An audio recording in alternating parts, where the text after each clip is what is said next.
Artista visual, investigadora y productora cultural, María Ruido es una de las cineastas experimentales más importantes de nuestro país. María desarrolla proyectos audiovisuales interdisciplinares en los que aborda los imaginarios del trabajo y la construcción de memoria colectiva. A lo largo de este capítulo, recorremos 2 décadas de trayectoria, acompañados por las reflexiones de la directora, que nos concedió una emotiva entrevista en su estudio y nos compartió fragmentos de sus guiones cinematográficos.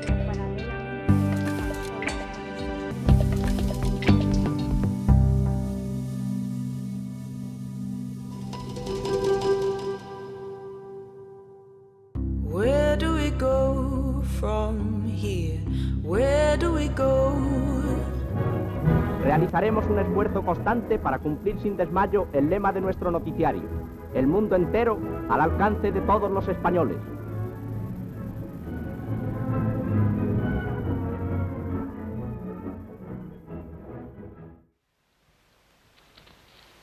Has registrado mis papeles. ¿Y qué? ¿Tienes secretos? Burgués. Educado por encima y grosero por dentro. Adiós, Lorenzo. Tengo mucho camino por delante. Respiro, la vida es bella y estoy sola. Al fin sola.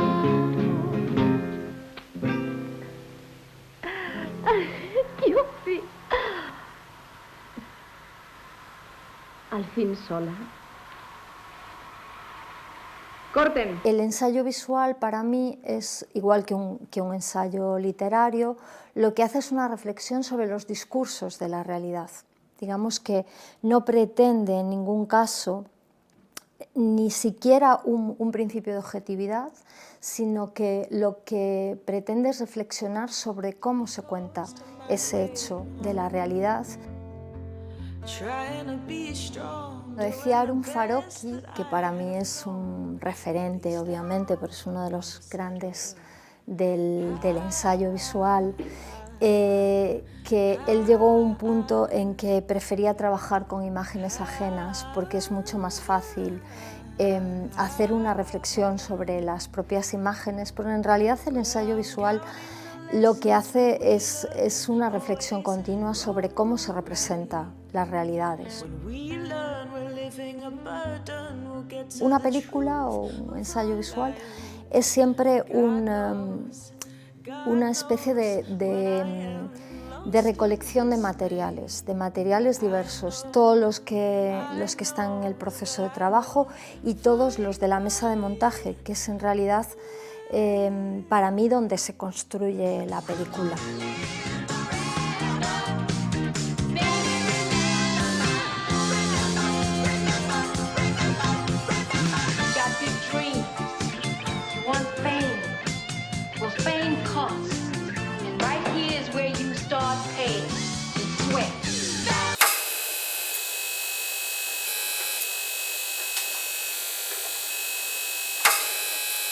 A mí me gusta mucho en mis trabajos que se vean las costuras.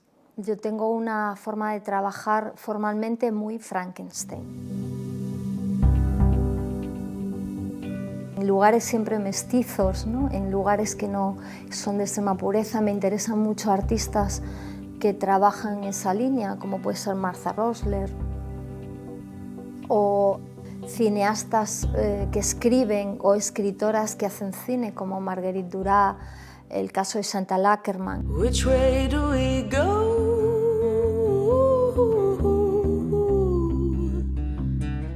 Un primer interés sería esa relación con el cuerpo y con las identidades como territorios de construcción social, con una relación muy clara con la praxis y la militancia feminista. Una segunda línea sería la memoria o las memorias y una reflexión sobre precisamente esas memorias que no aparecen en los relatos oficiales, una memoria de clase, una memoria de la memoria de las mujeres, la memoria de las y los trabajadores. Un tercer interés sería el interés por las representaciones del trabajo y por las condiciones del trabajo contemporáneo. Un cuarto interés o una cuarta línea serían las formas de violencia. Y yo creo que las violencias están totalmente imbricadas con las condiciones de trabajo, con la relación con las políticas de memoria y con la construcción de los cuerpos. Realmente las cuatro forman un círculo entre ellas. Where do we go from here? Where do we go?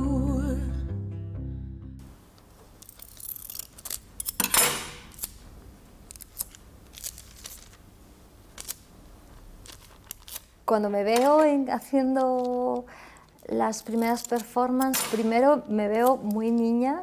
Yo creo que a veces hacemos cosas cuando no sabemos lo que estamos haciendo, que son enormemente seminales. Por una parte, para mí, el primer trabajo delante de la cámara como performer, ¿no? Era un trabajo que era un trabajo juego, ¿no? Donde yo realmente estaba rodeada por mis amigas y amigos del momento.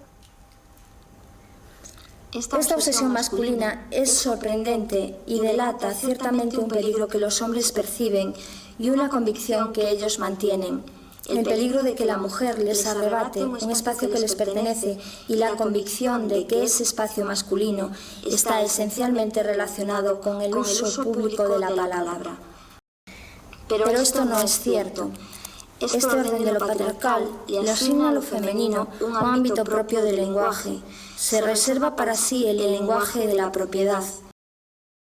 Esta diferencia de orientaciones o de preferencias lingüísticas ya fue señalada por Robin Lakoff en un trabajo sobre el tema del lenguaje y el espacio de la mujer. Quiere decir ciertamente que los hombres tienen una conciencia clara de su dominio y del ámbito y del espacio en el que este dominio se ejercita, el ámbito del uso público de la palabra. Es un momento también que bebe de los pioneros y las pioneras del vídeo en España, un momento que yo creo que se están redefiniendo mucho los dispositivos de trabajo de las prácticas artísticas y que no es baladí que haya muchas mujeres que pasamos a trabajar en formato videográfico.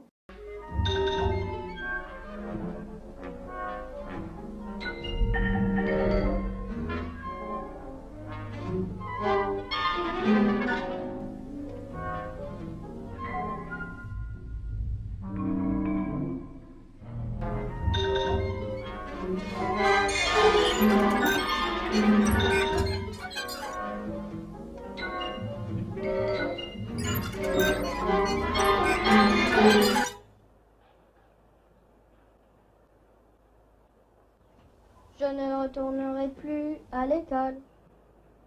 Pourquoi? Parce que à l'école on apprend des choses que je ne sais pas. Mi trabajo, que es un trabajo muy reflexionado, un trabajo muy enmarcado teóricamente y con mucha, donde yo escribo mucho sobre la representación, sin embargo tiene un germen siempre en lo biográfico, siempre trabajo sobre aquellas cosas que me atraviesan el cuerpo.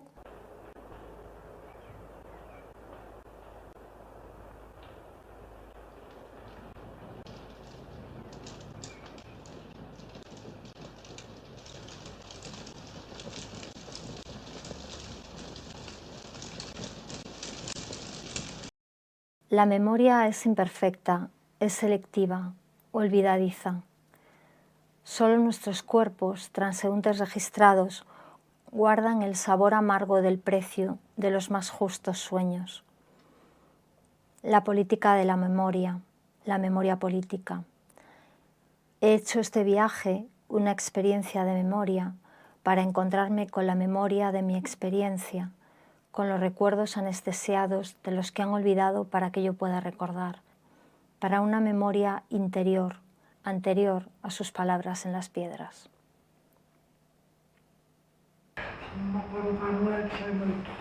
8 de xaneiro do ano 63. 8 de xaneiro do 63. Estiveches?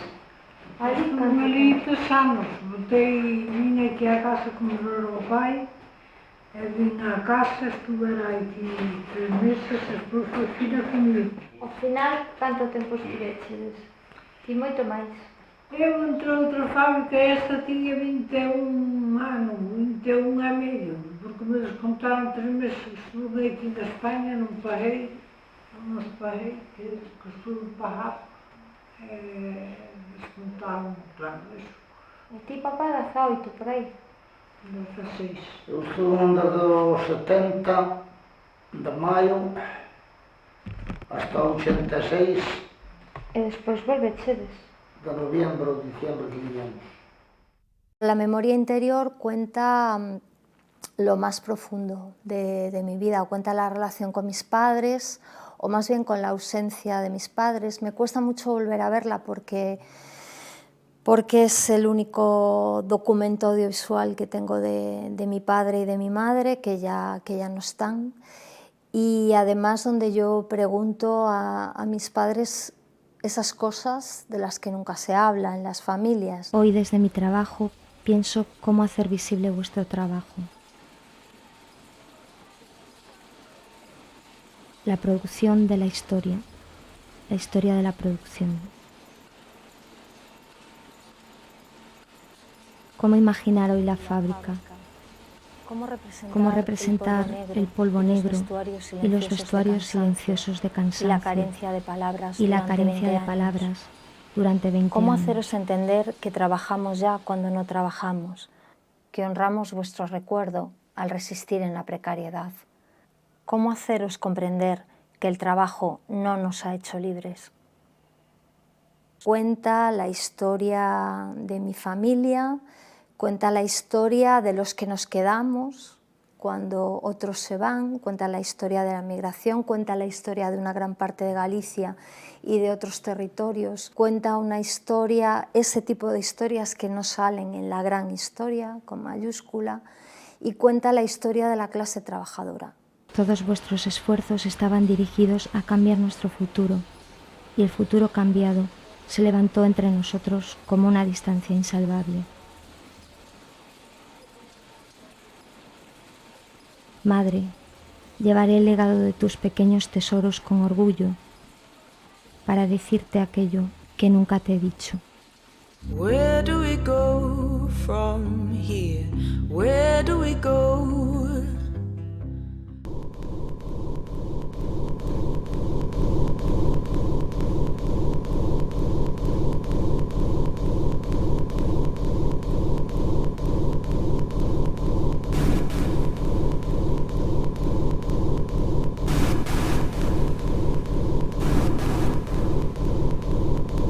Plan Rosebud nace de una invitación de Manuel Olveira y del CEGAC para hacer una historia de las mujeres en la República. Y retirarse o no retirarse no es el detalle es que es historia y debe respetarse. Me parece bárbaro, de todas formas tampoco tengo una opinión muy formada. Pero bueno, me parece bárbaro, me parece una etapa de la historia digna de olvidar. Rosebud tiene dos partes, una parte relacionada con los lugares y las políticas de memoria, especialmente con los lugares de memoria.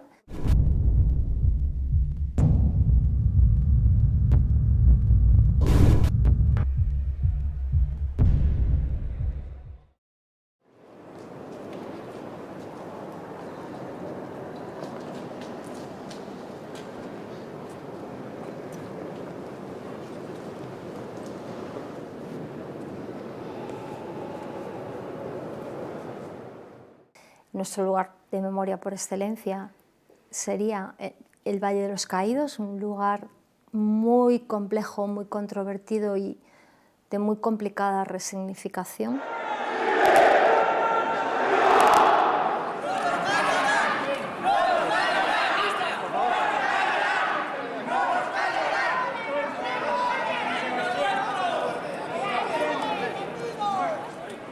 Nosotros somos una democracia construida sobre las ruinas de un fascismo triunfante que además nunca ha sido negado explícitamente.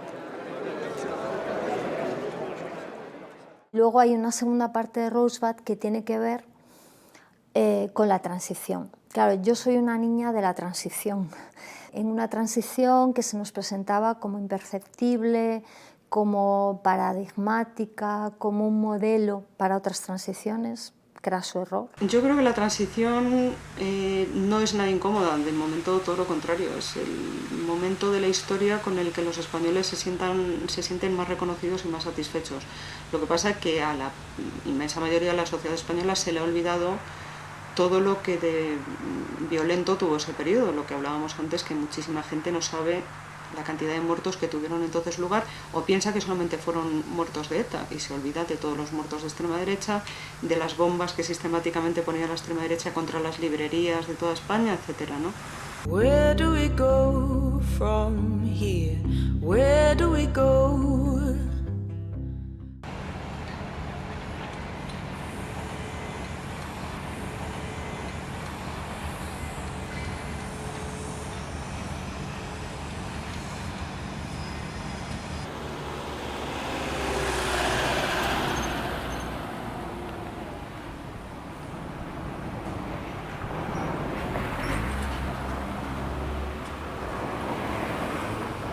El trabajo es todo, el trabajo es flexible, que se tiene que adaptar a todo. Pues sí, totalmente. Además, el del artista es, o sea, el del artista o el artista es todavía mejor porque tiene la precariedad externa del trabajo que le da de comer, porque inevitablemente de algo tienes que vivir, sumada a la... Quiero decir que tú te puedes levantar, te puedes salir a las 8 de tu trabajo de comer, pero luego llegas a casa y sigues trabajando. O te vas al cine y sigues trabajando. O te vas a dar un paseo y sigues trabajando, porque todo eso es trabajo. Sí, el problema, es un libro, el problema es que en el resto de los trabajos no es tan capitalizable eso, cualquier ámbito de recreo como en el ámbito artístico. Entonces, por ahí... Sí, la barrera del ocio y del trabajo aquí todavía se confunde más. El trabajo de los artistas está profundamente imbricado con todo el sistema de producción y con todo el sistema de relaciones laborales en el que estamos, y es más, que ha sido la punta de lanza de las condiciones de trabajo neoliberales y de ciertas consideraciones o ciertas condiciones que tiene el trabajo contemporáneo, la hiperflexibilidad, la autoexplotación, la fábrica fuera de la fábrica. La cuestión de los cuidados como que se está conteniendo mucho, ¿no?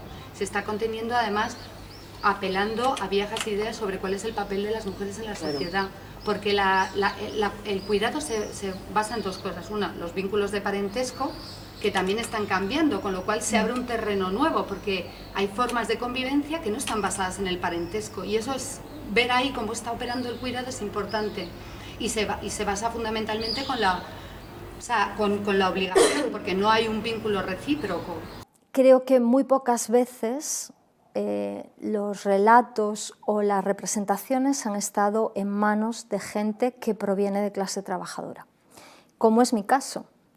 Yo vengo de una familia que no tiene nada que ver con el arte, que nunca ha tenido acceso a la educación superior hasta que llega esta generación, hasta parte de mis hermanos y yo misma, y nace un interés porque tengan espacio en mis películas, en mi praxis artística, personas que normalmente no tienen voz, ni tienen lugar, ni tienen visibilidad.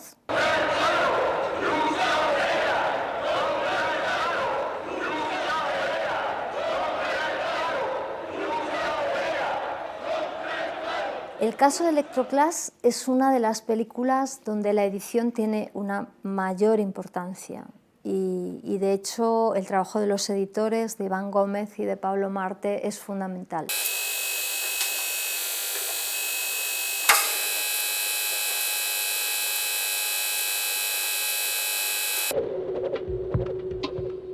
Los avatares de la economía mundial llevaron a una reestructuración del sector de la construcción naval que concluyó con el cierre del astillero.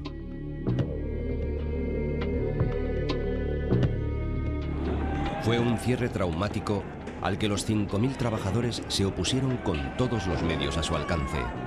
La quiebra social parecía irreversible.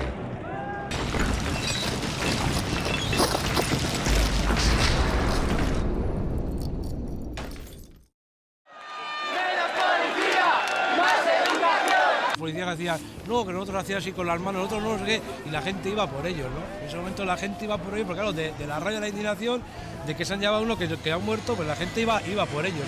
La manifestación, íbamos hacia la plaza elíptica, pues la gente, claro, al ver a la policía, pues se empezó a llamar asesinos, porque como tal había pasado lo que había pasado, la gente, los ánimos estaban bastante encrespados y uno de los policías pues sacó la pistola. ¿De qué manera va a afectar tanto a la economía en general como a la economía del País Vasco? Bueno, a la economía en general yo creo que muy positivamente. Yo no creo que quepa pensar en un crecimiento sostenido de la economía española si no hacemos el ajuste industrial que otros países ya han hecho.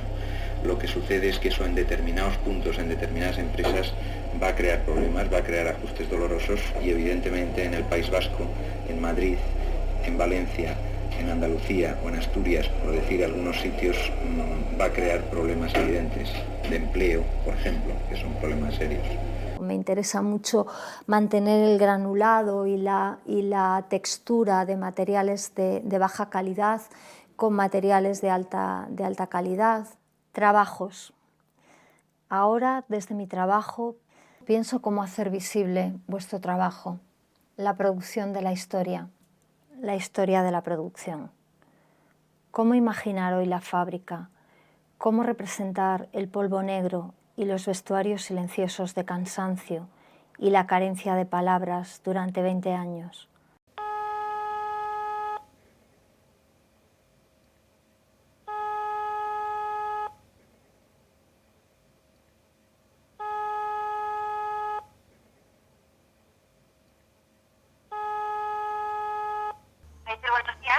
Hola, buenos días. Sí, Oiga, ¿qué podemos atenderle? ¿podría hablar con el señor Gesnes Filoso, por favor? Gesner no está en la oficina, no ha llegado todavía. Ah, de acuerdo. Vale, pues entonces llamaré más tarde. Muy bien. Venga, muchas gracias, Bien. 1, 2, 3, 4.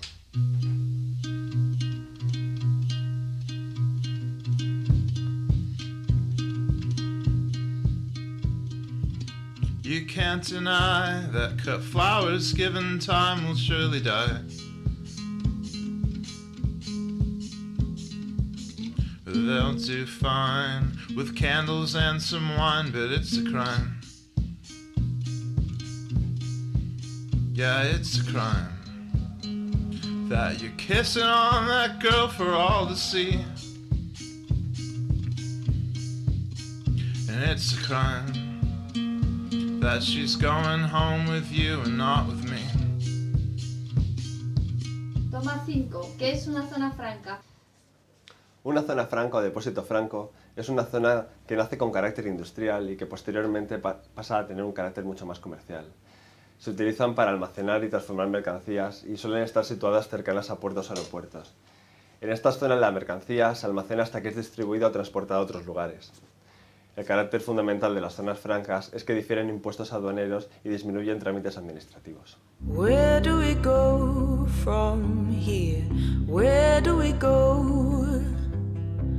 El cuerpo es uno de los territorios fundamentales de control social.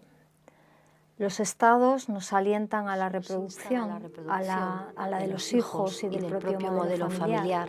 Controlan nuestra fecundidad y sus productos, pero paralelamente nos dejan solas con nuestros niños, clausuradas en el espacio doméstico e instadas a que la crianza sea un asunto estrictamente íntimo.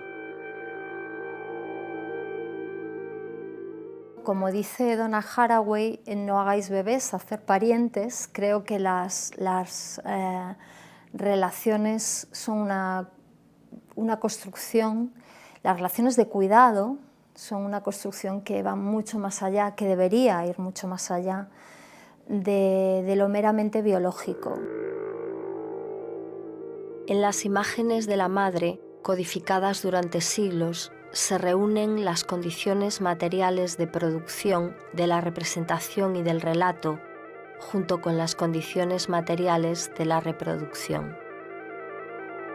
Mater nace de ese interés por reflexionar sobre los vínculos, por reflexionar sobre qué es el estereotipo de maternidad y sobre mi propia decisión de no ser madre biológica, ¿no? Usted sabe cuál es la imputación, los cargos que pesan sobre usted, ¿verdad? Sí. ¿Nos lo puede decir en voz alta? Creo que es asesinato. Asesinato de su hija Asunta. Sí. ¿Mató usted a su hija? No, no maté a mi hija. Lo digo, No maté a mi hija. Lo digo porque llevamos 8 horas, me parece. Llevamos 8 horas y todavía no oí la pregunta por parte de nadie. Y de lo que se trataba era de, con su interrogatorio, entiendo, y permítase también ser un poco didáctico con el... No maté a mi hija, no maté a mi hija. Y es la prueba de interrogatorio de los acusados tiende a, si ya se consigue de ese modo una inculpación, pues tener un elemento sólido para. Pero digo porque como no oí, por lo menos, a lo mejor estaba yo desatento, no oí ninguna pregunta en ese sentido. Me encuentro con el asesinato de Asunta Basterra. Un hecho, digamos, de la crónica negra, ¿no?, que tiene muchísima atención mediática en ese momento, donde a la madre se la juzga y donde a la madre se la califica de formas completamente distintas y mucho más duras que el padre. Es la madre asesina, que es una figura absolutamente negada y absolutamente repudiada socialmente, cuando en este caso además habían sido los dos eran culpables. Dado el carácter fetichizador y normalizador que se concede a la maternidad en el patriarcado para así perpetuar el orden social, ¿elegimos verdaderamente ser madres? Las violencias para mí están relacionadas con estas estructuras que nos vienen impuestas, con estas formas que incorporamos a nuestras vidas, casi que naturalizamos y que convendría o tendríamos que hacer un análisis mucho más delicado de ellas.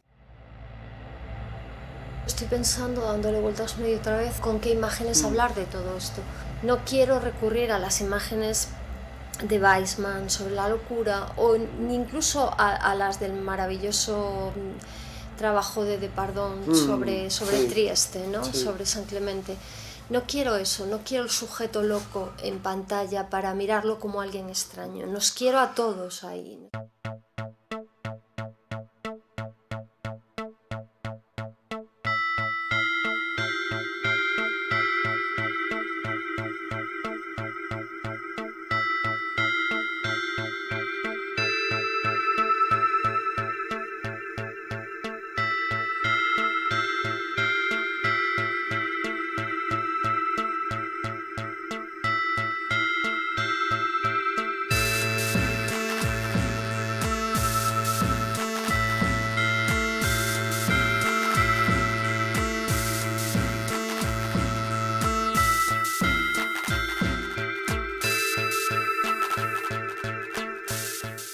Por ejemplo, la locura y la cordura, los estereotipos de maternidad, que son en concreto mis dos últimas películas y las que están en esta parte final. Para mí fue súper importante y formó parte de mi empoderamiento absolutamente, fue descubrir y darme cuenta de que, bueno, pues mi sufrimiento era el producto de una biografía particular mía y de un contexto social al que pertenecía y de unas exigencias como las que ha hablado Marta, ¿no? Y también de mis propios traumas. El trabajo y las conversaciones con Inspiradas, que es el colectivo de mujeres activistas en salud mental con el que tuve el honor de contar con sus palabras y con su presencia. soy de Inspirada, somos un colectivo feminista, no mixto, activista en salud mental desde la experiencia en primera persona. Somos locas y orgullosas. Estamos aquí para visibilizar nuestra doble presión como mujeres y locas y nuestra doble lucha contra el sistema psiquiátrico y contra el sistema cis-heteropatriarcal. No estamos todas, faltan las internas. No estamos todas, faltan las internas. No estamos todas, faltan las internas. Creemos que la lucha para los locos y para la sociedad está compuesta por mucha gente.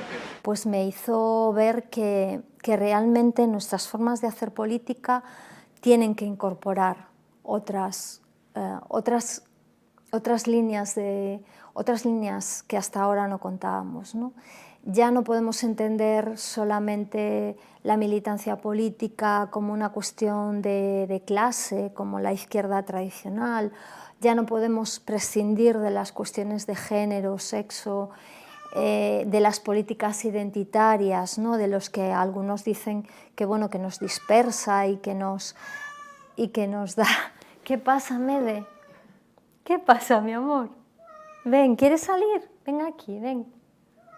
Ven. Es mucho tiempo ya, ¿no?, de estar ahí. Bueno, vamos a continuar. De esa trampa de la diversidad que dice algún autor, del que no voy a decir su nombre, pero todos sabemos quién es, de esa dispersión que conlleva la diversidad, pero es que la diversidad está ahí. En 1972, el colectivo socialista de pacientes SPK afirmaba que la enfermedad es condición y resultado de las relaciones capitalistas de producción y que la vida era una protesta contra la transformación del trabajo en materia muerta, capital, mercancía. Tenían razón, estar sanos ha significado desde siempre poder ser explotado, produciendo y reproduciendo. La depresión colectiva es el resultado del enorme proyecto de resubordinación de la clase dirigente.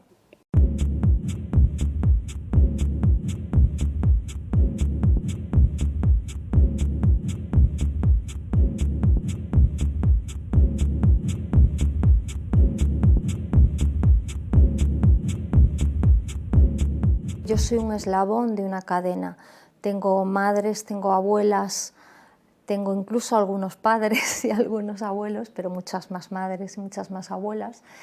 Y una línea, un hilo rojo de la historia, como diría Peter Weiss en la estética de la resistencia, que hace que tu trabajo se imbrique en una forma de entender la relación con la representación, que es absolutamente política y que está relacionada